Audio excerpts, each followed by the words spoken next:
The kitchen was dimly lit, the air heavy with the scent of boiled rice and instant soup. The walls were cracked, the refrigerator made a tired hum, and a flickering bulb swung slightly from the ceiling. This was home for Ethan Carter and his 7-year-old son, Noah, a one-bedroom apartment in a forgotten corner of the city. Rent was due in 3 days. The pantry had 3 cans left, and Ethan's wallet held $6.45. Ethan wasn't always poor. 5 years ago, he had a decent job as a mechanic and a happy marriage. But when cancer took his wife Emily, everything changed. Grief turned into struggle. He couldn't work full-time while raising Noah, and with no one to help, he bounced from gig to gig, washing dishes, delivering groceries, and fixing cars on weekends. His hands were always sore. His back ached every night. But his heart, it broke only for Noah. Noah was everything to him. Kind, quiet, always drawing little comic books with heroes who looked suspiciously like his dad. He never complained about the second-hand clothes, the broken heater, or why they ate so much rice and soup. But Ethan could see it, the way Noah's eyes lingered on toy store windows, or how he said, "I'm full," when Ethan's share of dinner was smaller than his. That evening, Ethan walked home with a white paper bag in his hands, a warm chicken sandwich and 2 small cartons of milk. He had worked overtime clearing tables at a diner for the extra few bucks. It was all he could afford. "Hey, buddy," he said, walking through the door. Noah perked up from the couch, a crayon still in his hand. "Did you eat?" "Not yet," Ethan said with a smile. "I figured we'd split this masterpiece." They sat on the floor with a plastic plate between them. Noah carefully tore the sandwich in half. He pushed the bigger piece toward his dad. "You eat more. You worked harder." Ethan looked at the sandwich, then at Noah. Something about the boy's sincerity made his throat tighten. He wanted to give him the world. Instead, all he had was half a sandwich and 2 milks. "Deal," Ethan said, trying to smile. "But only if we toast." They clinked their milk cartons together. "To strong stomachs and stronger superheroes," Ethan joked. They laughed. It was the sound of resilience. It was the sound of a home, even in poverty. After dinner, Noah curled up in bed while Ethan sat by the window, watching the city lights flicker like distant stars. His stomach growled, but he ignored it. The worry about rent, groceries, and what would happen if he got sick again loomed heavy. "I just want one break," he whispered into the night. Just one. He didn't know it yet, but that break was already on its way. And it would begin not with money or luck, but with a simple act of compassion that would change their lives forever. The next morning, the sky was gray, and the city buzzed with its usual rhythm: car horns, distant construction, footsteps on wet pavement. Ethan tightened Noah's threadbare jacket and zipped up his own worn hoodie. It was Saturday, and their usual routine was to visit the nearby city park. It had an old jungle gym, a few wooden benches, and a cracked basketball court, but to Noah it was a kingdom. They walked in silence, the kind born of routine and quiet understanding. Ethan held Noah's hand as they passed the bakery. The warm smell of fresh bread wafted into the street.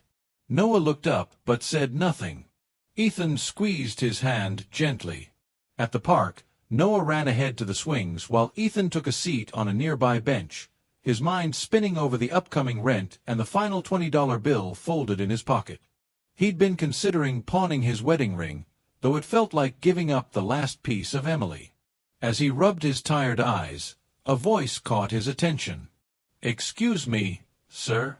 Ethan looked up. A girl, no older than 12, stood a few feet away.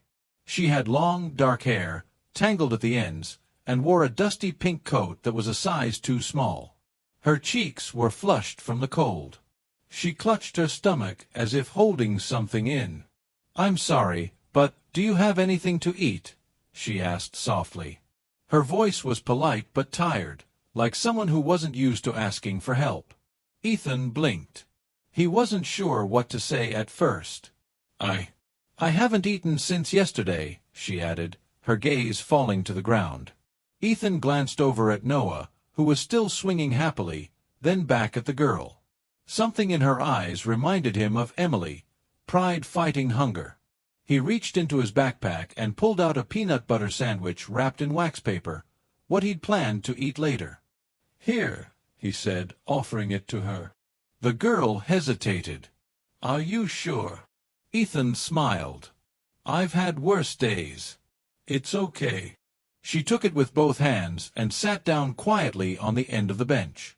She unwrapped it slowly, as if savoring the very idea of food, then took careful bites. "What's your name?" Ethan asked gently. "Lily," she said between bites. "Thank you.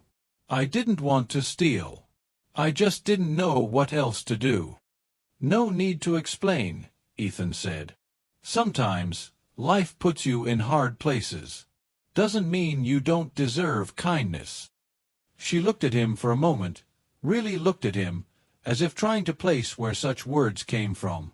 "Are you homeless?" she asked quietly. Ethan chuckled. "Not yet. Just barely hanging on." Lily smiled, and for a moment, the tiredness in her face lifted. She stood up after finishing the sandwich, brushing crumbs from her coat. "I should go," she said. "But thank you. Really. Do you have somewhere to go?" She paused. "I'll be okay," she said, and then started to walk away. Ethan watched her disappear around the corner of the park, an odd feeling rising in his chest, worry mixed with curiosity. Something about the girl lingered in his mind. He didn't know it yet, but Lily was no ordinary street kid, and her reappearance in their lives would soon turn everything upside down. 2 days passed. Ethan kept thinking about the girl from the park, Lily. Something about her had stayed with him, not just her hunger, but her manners, the quiet strength in her eyes, the way she thanked him like no one had done in a long time. He wondered where she'd gone. He hoped she'd found someone kind. But deep down, he worried. On Monday morning, Ethan dropped Noah off at school and headed to his part-time job at a small, family-run diner. It wasn't much, minimum wage, irregular shifts, but the owners, a kind older couple named Martin and Sheila, gave him just enough hours to survive. He washed dishes, bussed tables, and occasionally took orders when someone called in sick. It wasn't glamorous, but it was honest work. That morning, rain tapped against the diner windows as the breakfast crowd trickled in. Ethan moved behind the counter with a quiet rhythm, wiping tables and stacking plates. He didn't notice the bell above the door chime. "Excuse me," a soft voice said. Ethan looked up, frozen in place. It was Lily. But she looked different. Her coat was clean. Her hair was brushed. Her cheeks weren't as hollow. She wore a new scarf, simple but expensive-looking. And she wasn't alone. Behind her stood a tall man in a dark gray suit, looking slightly uncomfortable in the homey diner. His coat was tailored, his shoes shined. He exuded wealth in an understated, careful way, like someone who didn't flaunt it but couldn't hide it either. Lily smiled as she approached the counter. "I found him," she said, turning back to the man. "That's him." Ethan blinked. "Lily." She nodded. "Hi, again." He looked between her and the man. "What's going on?" The man stepped forward. "My name is Charles Bennett. I'm Lily's guardian. Her father passed away last year.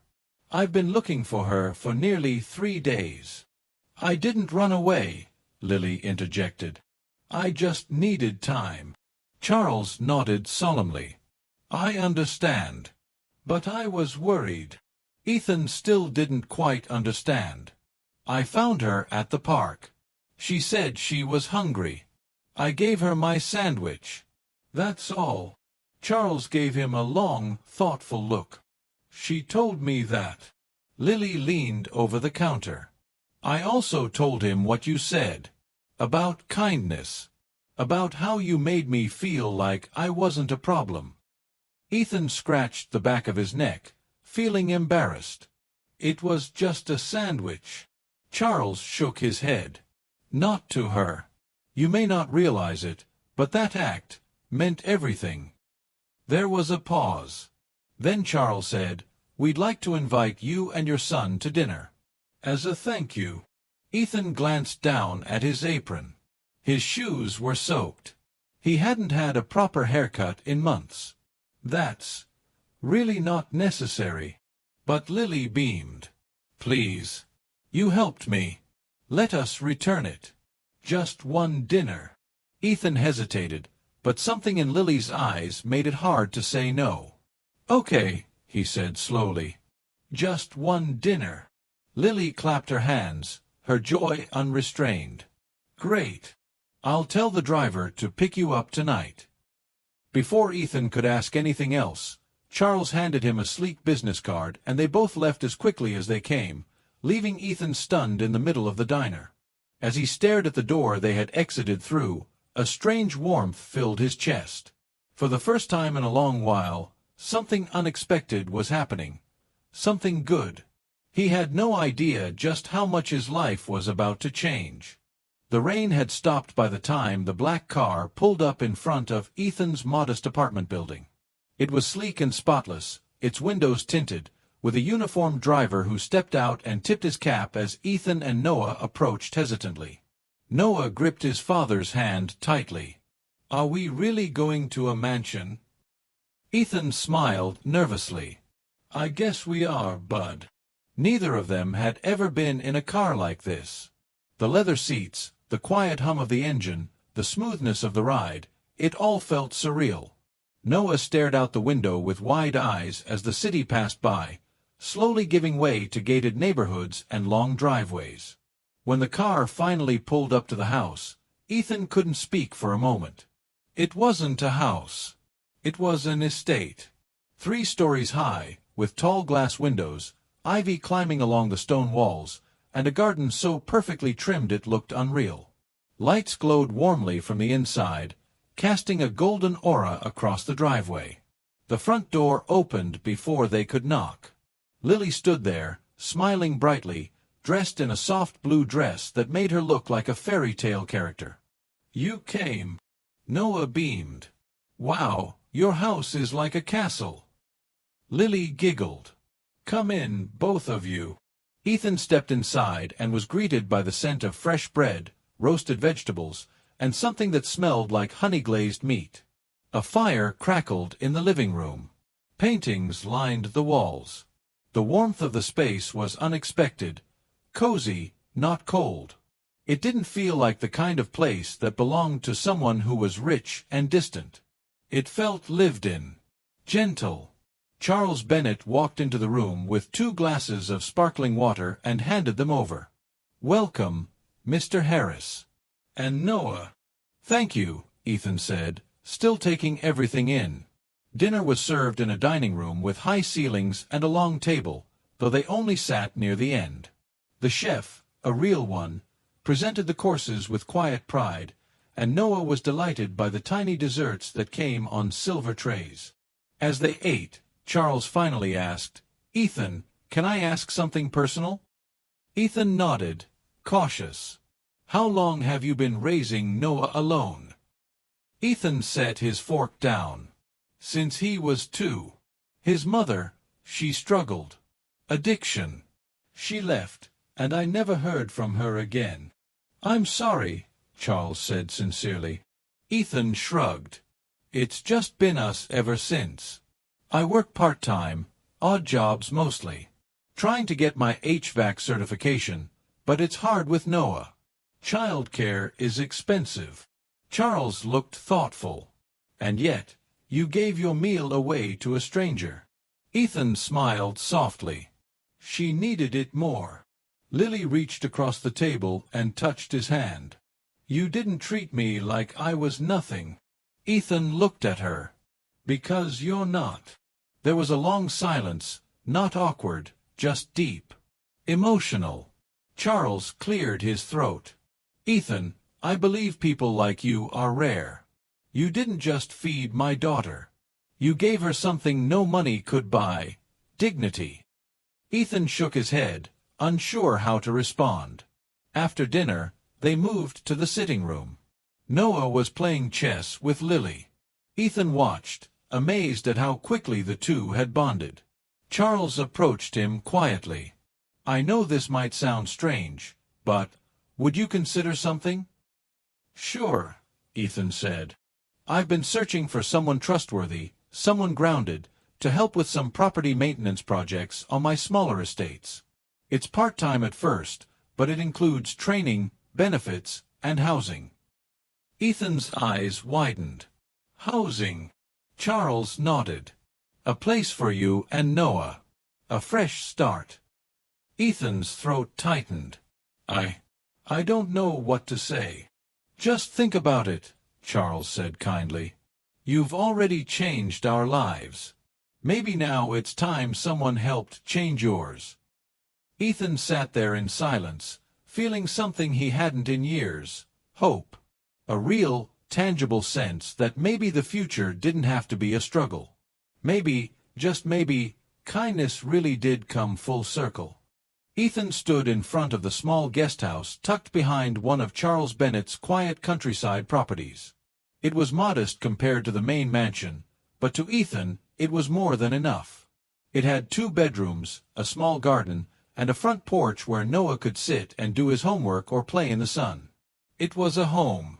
I still can't believe this is ours, Ethan whispered, unlocking the door with the key Charles had handed him just a week earlier. Even if it's just part of the job. Noah ran past him, shouting with glee, I get the room with a window facing the trees.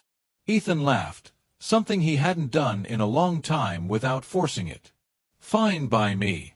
As long as you promise to clean it. Their new beginning had come with a sense of disbelief. Charles had kept his promise. Ethan was now working part-time helping maintain several Bennett properties. HVAC checks, basic repairs, groundskeeping.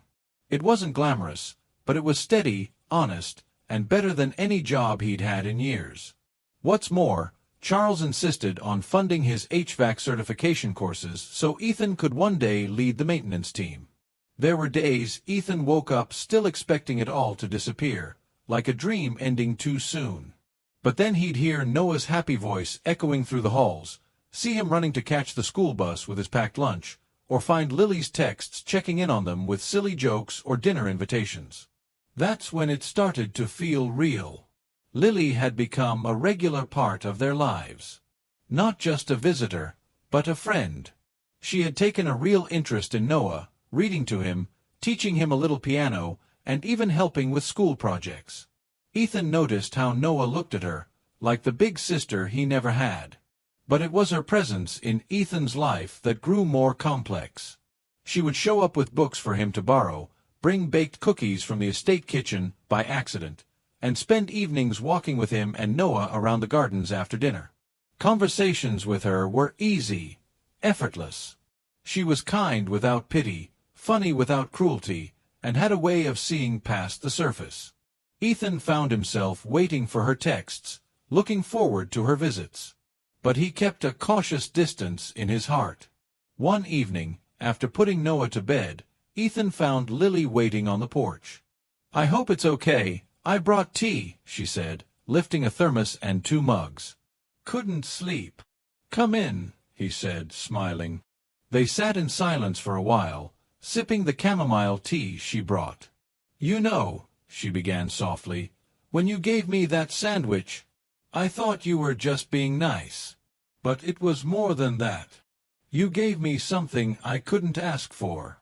Ethan turned to her, curious. You looked at me like I was still someone, even when I looked like nothing. I didn't realize how much I needed that until you gave it. Ethan looked down. You were someone. You are. They sat quietly for a while longer. The night was still.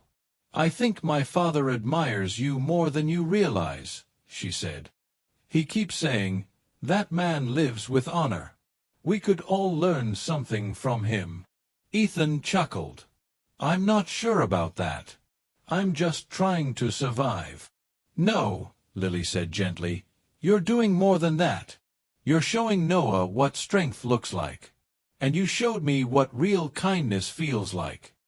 There was a silence, not uncomfortable, just full. Lily smiled softly. "And maybe I'd like to keep being a part of that, of your story, if you'll let me." Ethan looked at her, heart pounding. He didn't answer right away, but something in his chest unfolded. Slowly, carefully. "Maybe I'd like that too."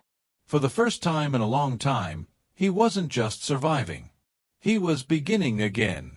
And this time, he wasn't alone.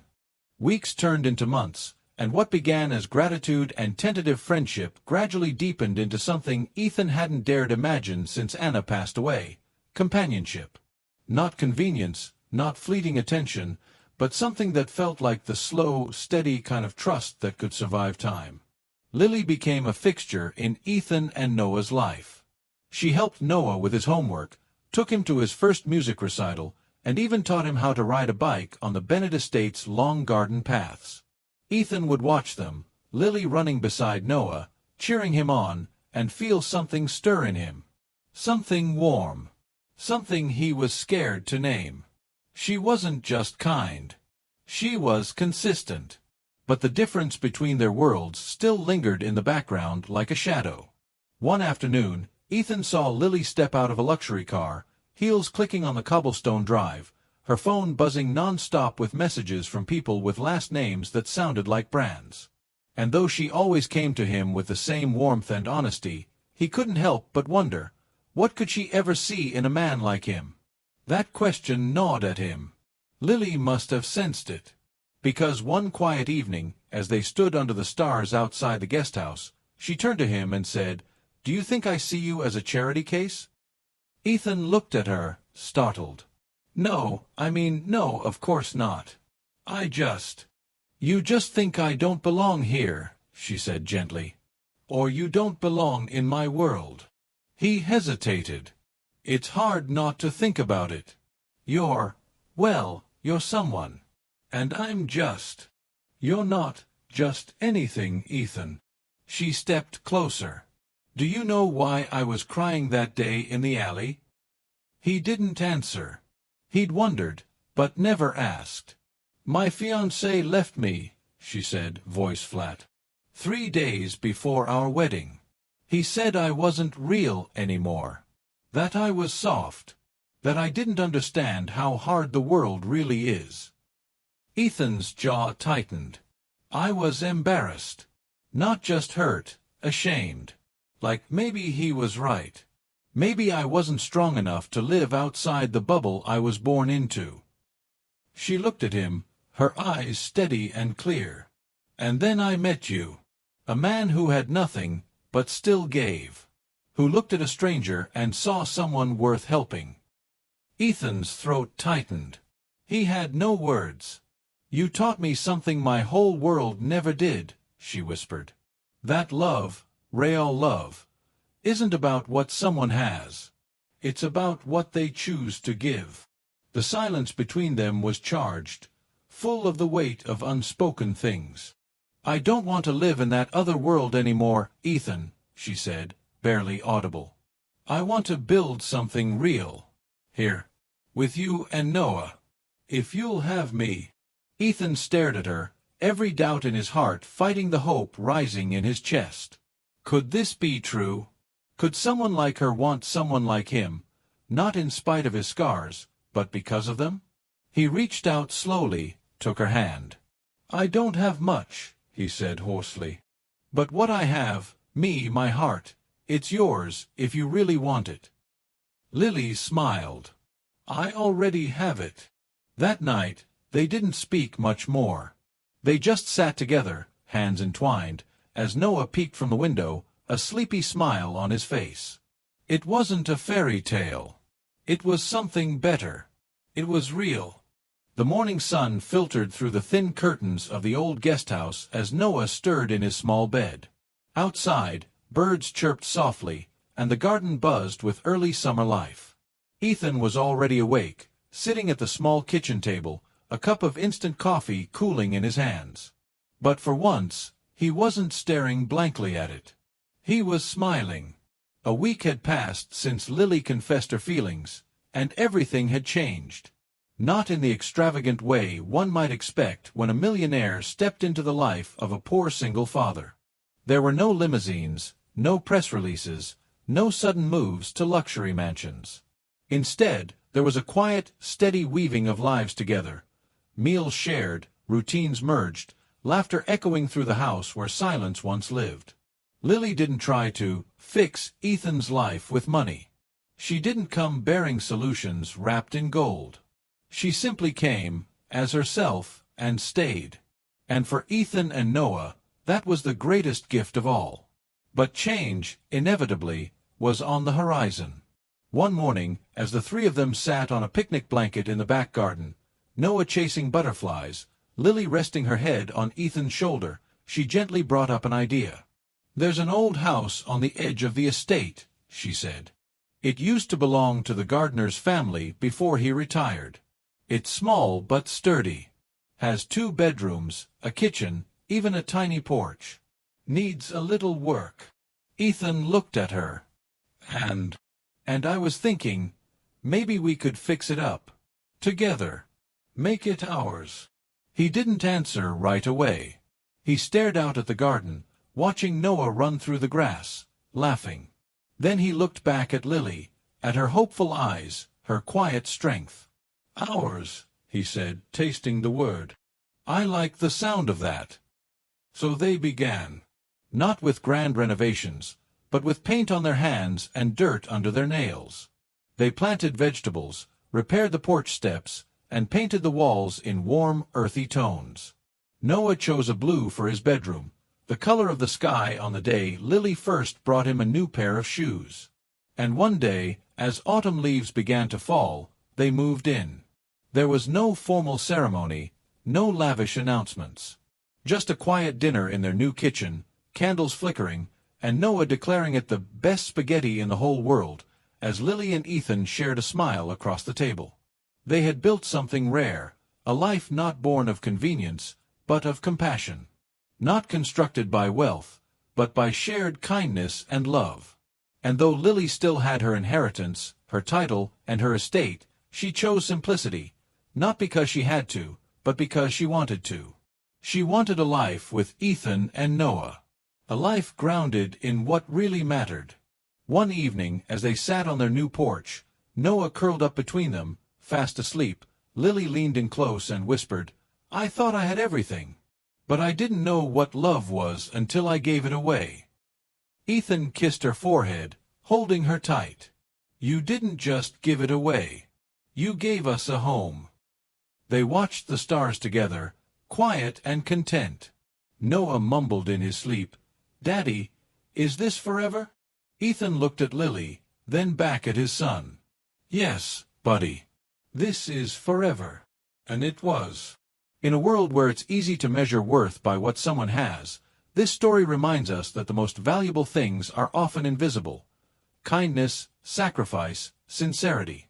A poor man gave up his last meal for a girl he didn't know, and in return, he found love, purpose, and a family. Sometimes, it's not what we give that matters, but how we give it.